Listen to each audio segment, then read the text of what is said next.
ভাই দুইটা সিঙ্গারা দেন, কালকে টাকা দিয়ে দিমুনে।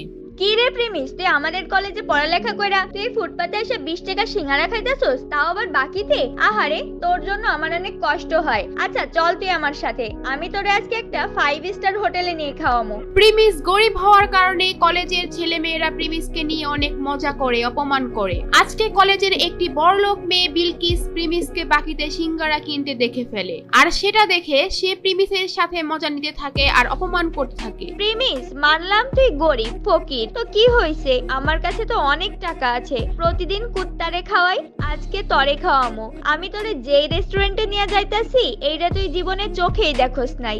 বিলকিস প্রিমিসকে যে রেস্টুরেন্টে নিয়ে যাবে সেটার নাম শুনে প্রিমিস রাজি হয়ে যায়। প্রিমিসের কোনো ধারণাই ছিল না ওই রেস্টুরেন্টে যাওয়ার পর যে কি একটা ঝাটকা খেতে হবে, কারণ এই রেস্টুরেন্টের মধ্যে বিলকিসের বয়ফ্রেন্ড বসেছিল আগে থেকেই। বিলকিস, এই প্রিমিস তোমার সাথে কি করে? এই ফকির